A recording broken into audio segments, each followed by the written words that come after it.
Erin Van Zee and Dave Juntunen. Erin is a transportation engineering specialist for the Kentucky Transportation Cabinet. Dave has 31 years with Michigan DOT. He's got a BS from Michigan Tech. I'm gonna talk about what Kentucky has done in the past and what we're doing in the present with our initial TAMP and as our future, as we continue to update our future TAMPs. We have decided, our upper management decided to go on and do a fully compliant TAMP for the June submittal. So most of this stuff that everyone's been talking about, we've kind of already gone through and gonna share some stuff that we've done for that. And then some updates that we want to do for our future TAMP, especially the one that'll is actually the fully compliant TAMP that's due in June. In Kentucky, our mentality, unfortunately, has been worse first.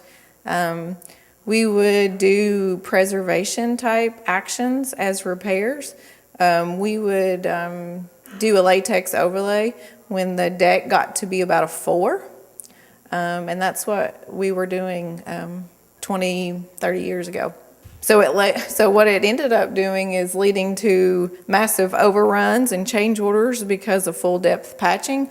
We weren't doing a really good job of estimating what that was. And whenever you wait so long to start doing these types of activities, that's just what you're setting yourself up for. So you can see we wouldn't do a latex overlay on this bridge until it got to this condition, and then you've got all of the other associated repairs that you have to do with that kind of work. With replacements and rehab projects, we were using a data-driven type approach along with engineering judgment. It was based on structurally deficient bridges, and then we would also use the sufficiency rating for a prioritization. So we would first do a first prioritization and with those things in mind and send it out to our districts for their level.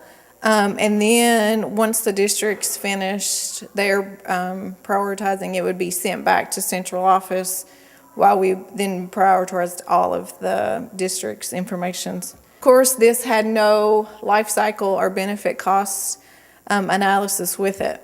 Currently, within the last 5 to 10 years, I'd say, we've started doing preservation and preventative actions. We are now starting to do our latex overlays on fair bridges, starting with those 5s and 6s. We're also doing more scour countermeasure projects on culverts and including corridor level preventative maintenance projects at a corridor level. So you can see here, we have a lot of issues with having those big, huge scour bowls right at the end of our outlets at our culverts. So we've been doing group projects where we've gone in, dissipation type project that's shown on the left there. Also at our corridor level preventative maintenance projects that we're putting together, we will go in and wash the deck, gutter line, clean out the drains, do a concrete coating on the barrier walls, the pier cap.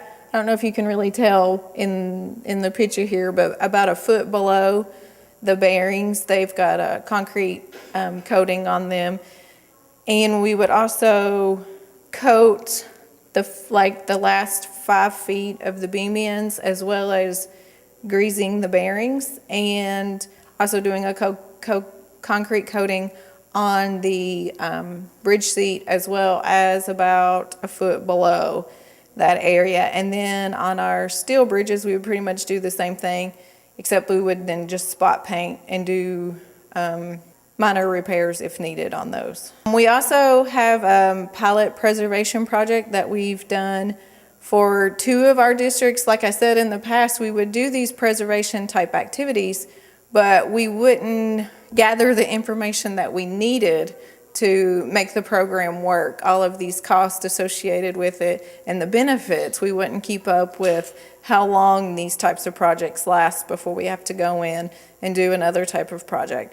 So we have a 2-year pilot project that's $5 million focusing just on joints and bearings.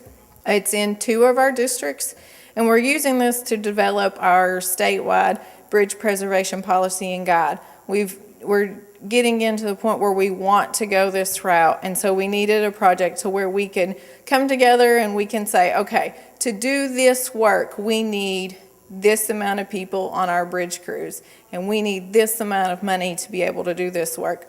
Or we need a contractor to come in and help us to do this work as well. So we want to qualify these staffing needs and verify productivity rates for each work item, establish our best practices, and then do this well-defined preservation policy. As part of this pilot project, we're doing joint replacements, elimination, and seal replacement, cleaning and greasing bearings, cleaning, coating pier caps and abutment seats, beam ends, and then cleaning the gutter line. We've set up these performance measures for this pilot project on good and fair element conditions. We want to try to maintain 90% of the expansion joints in a condition state 2 or better, and maintain 95% of our steel bearings in that same category. And so what we wanted to do is gather all of this information for these 2 districts where we're doing this, so we can come to our upper level management and our legislator and say, we want these performance targets, and this is the money and the resources that we need to get that kind of work done. We are tracking the work items and costs in our OMS system, and so we expect to have this work done for about 120 bridges per year, and we're doing about half of it by contract and then half of it by in-state crews. What we really wanted to get out of this is being able to staff our bridge crews back up. Currently, we have 12 districts, and we range from bridge crews from 1 crew per district with maybe 3 people in them to 1 district has 3 crews with about 5 or 6 in them.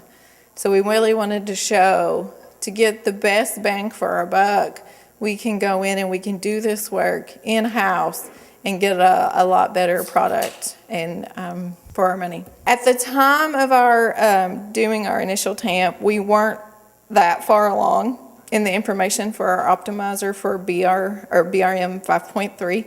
We just we finished the training with 5.3 about a month ago and went live with it probably about 3 weeks ago. In the That's supposed to say Lifecycle planning chapter, not live.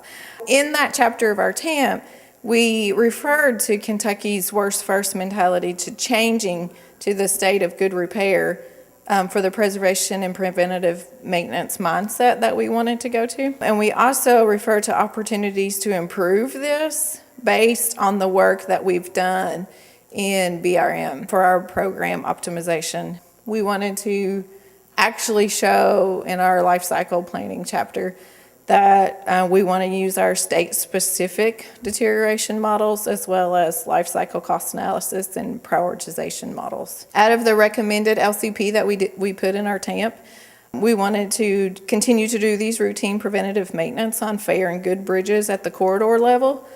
And we also wanted to do condition-based preventative maintenance projects, and we're using our pilot project to do that. Rehab for fair bridges, and then major rehab and replacement for our poor bridges. And this came out of our life cycle part, where it can show in the next 10 years where we plan to be using these recommended LCPs. We also wanted to address our functional improvements, especially with addressing Kentucky's posted bridges. So another way that we put bridge preservation in our TAMP was we changed the way that we were going to do our investment strategies based on what year we were showing. So since we are moving from this worst first mentality to a state of good repair, for the first 2 years, you can see we changed the way we spent the percentage of money with replacement, rehab, and preventative maintenance through the 10 years. So for the first 2 years, it was a 60-20-20 split. And then with the out years, we changed it from 60-20-20 to 50-30-20. And then on the out years, we hope to have implemented our preservation policy guide to where we've gonna split replacement rehab to preservation to 40-40-20.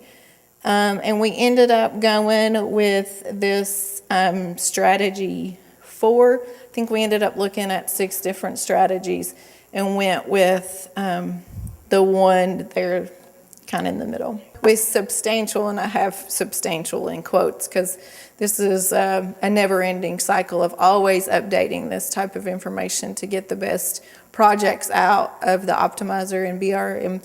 We hope to, with our future TAMPs that we update every year, to go on and use the information that we've put into BRM. I think our consultant who did our TAMP used MBIAS to do the original LCP and that sort of stuff into our initial TAMP. So one thing that we've already seen that we'll need to update is our MBI deterioration models for our bridge asset evaluation. The one on the left, the chart on the left is what we ended up using for our initial TAMP. But when we got into BRM and started running these deterioration models, it ended up being more like the red line on the right. And so we hope that whenever we continue to refine our analysis in BRM, we can start maybe moving back towards a deterioration model like this, where we keep our bridges in this good category for longer and fair. Because right now we have a pretty steep and aggressive decline. And we all know that once bridges start to go, they go fast. So we'll continue to refine our element level deterioration models.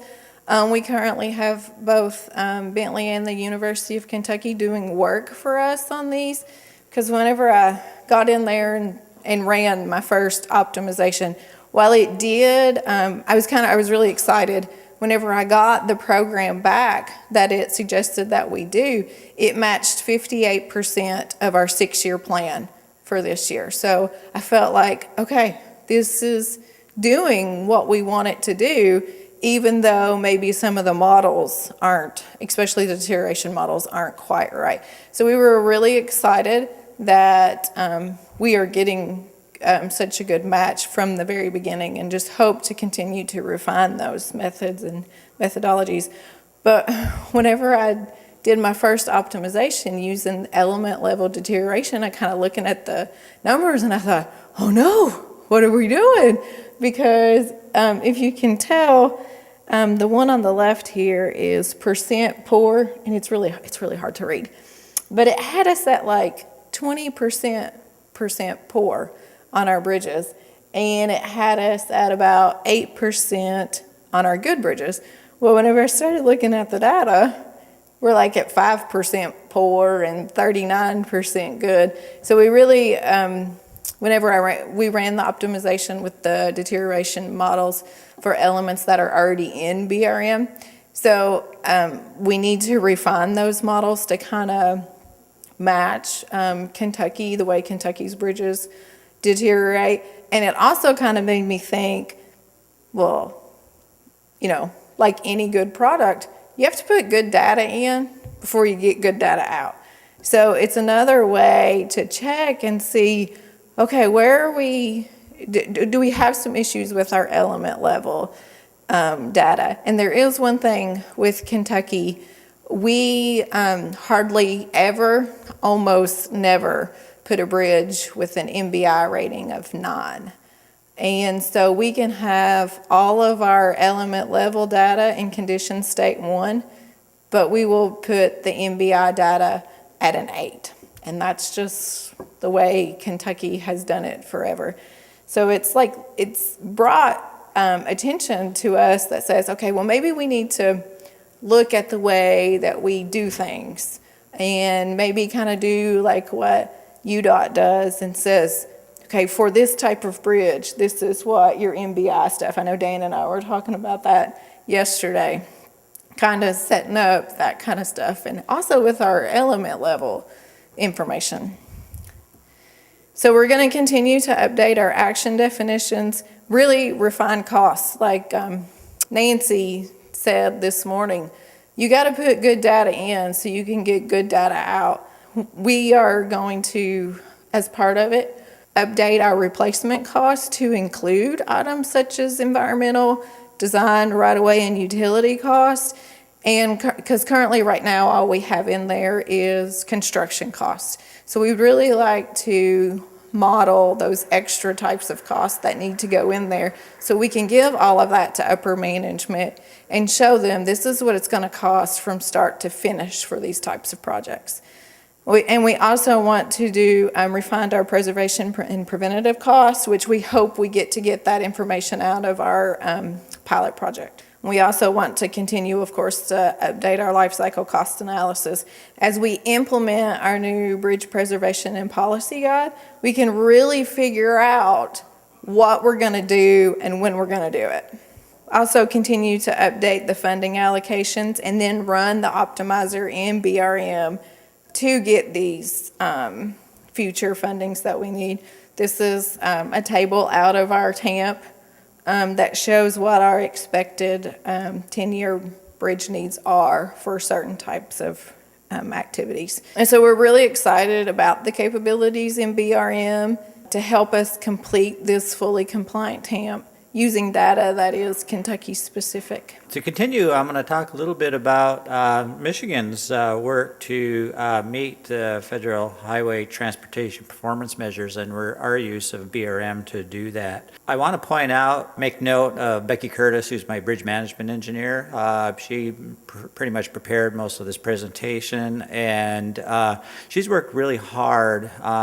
She's been on the Astroware task force for BRM, and that I'd like to point out also that entire task force, because I've seen how much time they put into it. And of course, we have Todd Thompson and Eric Christie here today. They're coming up with good stuff. And my challenge to Becky was that since we're making this investment of her time and us, participating and purchasing BRM, that to really make it relevant, we have to use it. We have to use it in our business process. And the exciting thing is now that the time is now for BMS. These systems have matured and they're either there, ready to be used, or getting really close. So I'll show you an example of how we've used it for doing our TPM just within the past few weeks. Nancy just gave a great presentation this morning, and she showed the Bentley Astroware pyramid of all the steps you need to do to be able to say the system's calibrated and turn it on. And so we're going to reference that a lot in my talk. First of all, about the TAMP. Our purpose is, our business process, what we need to do is we need to deteriorate our bridges 2 and 4 years and set targets and report that to the FHWA for good and poor. And this needs to be by deck area, which served a little bit of a challenge to us because we've been counting, bridges and have performance measures for years in Michigan, but it's always been by bridge each, and we've done it at a network level. Well, now that it's at the deck area level for just the NHS, which is a smaller data set, we felt to be able to really do good forecasting, we have to forecast at the bridge level, because some bridges have such a big deck area, and if they turn poor, it's going to really have a huge effect on those percentages. The other thing with the TPM is that we need to partner with the MPOs, the metropolitan planning organizations, and so Becky met with them, and she's been educating them about the process and giving them opportunity to set their own targets if they so choose. The first step that you need to do to deteriorate your network or to forecast condition is, okay, how in 2 and 4 years, how is your network going to deteriorate? For years, we've had in-house tools on doing transition probabilities, and it's very similar to how BRM does it. And a nice way to show that is that if you convert a transition probability into the average time that that element or major component lingers in a condition state, you add them up. We do a chart that you see here, which is estimating your time to pour. How long, what's that pseudo deterioration curve going to look like? And here is kind of a neat thing, because I want to point this out because this shows the value of preservation.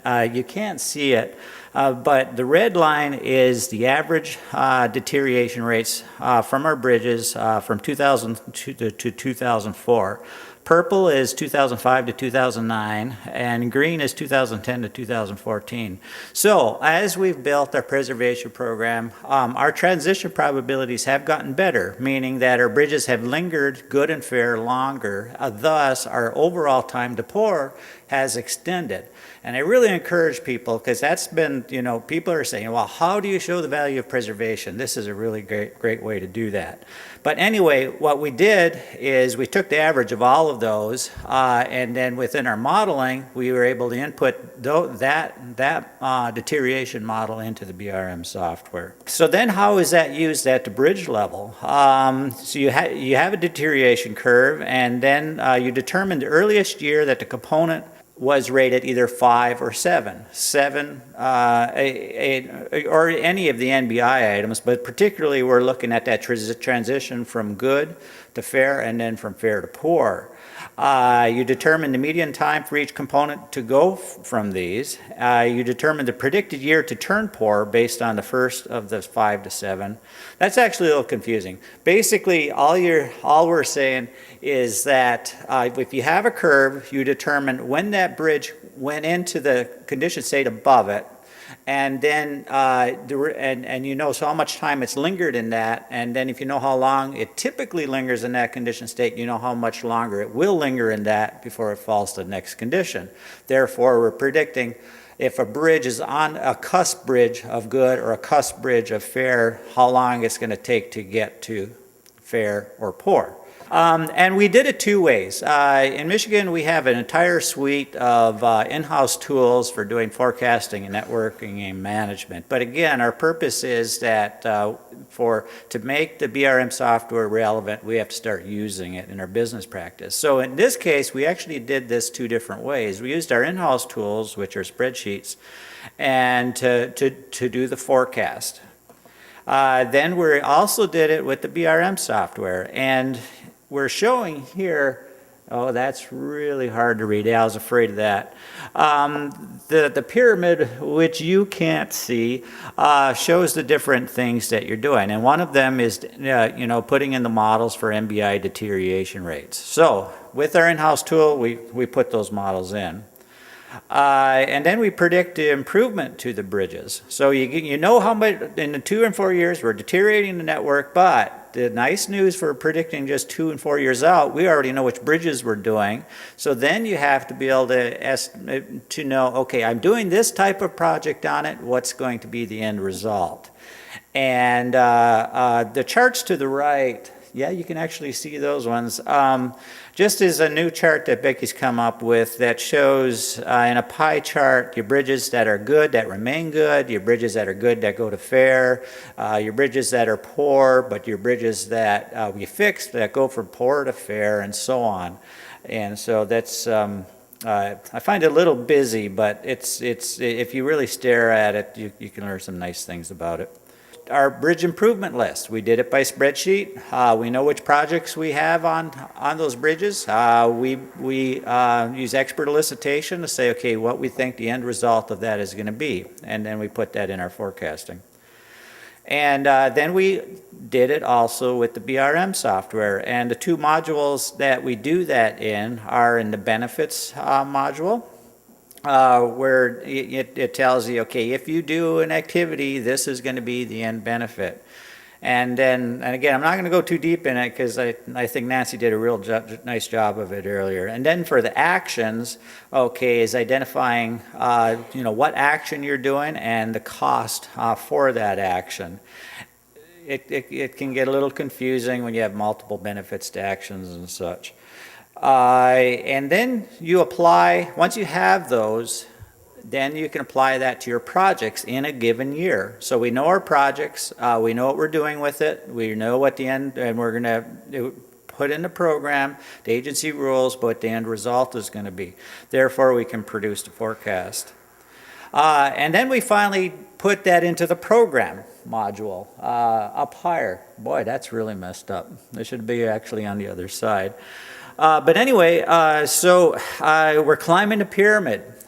So we can do a program with a zero budget, and we know what the projects are, and therefore, and then we're going to ask it to forecast 2 and 4 years out. And so here's a draft from our TPM report. We have draft on it because we haven't submitted it to the FHWA yet, but we're showing, simple pie charts of good, fair, poor with the percentages of what we feel the targets are going to be. And this is our future. Now is the time. These software BMS programs have matured to the point that we can do project level forecasting, analysis, scenarios. But the only way they're going to get better is if we start using them. We need to take something simple like we just did, and you need to start using the product and then communicating back to the folks that are developing it. Another benefit that we have by using the BRM software to do this is we have the capability to do custom reports in Crystal reports, and what's shown here is a report that Becky shares with our MPOs showing them what we have come up with those 2 and 4 year targets, and she'll be taking it to them to get their concurrence for what we're submitting.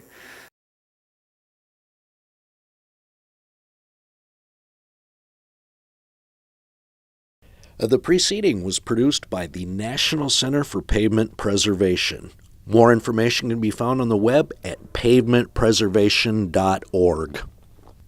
Additional support provided by Michigan State University.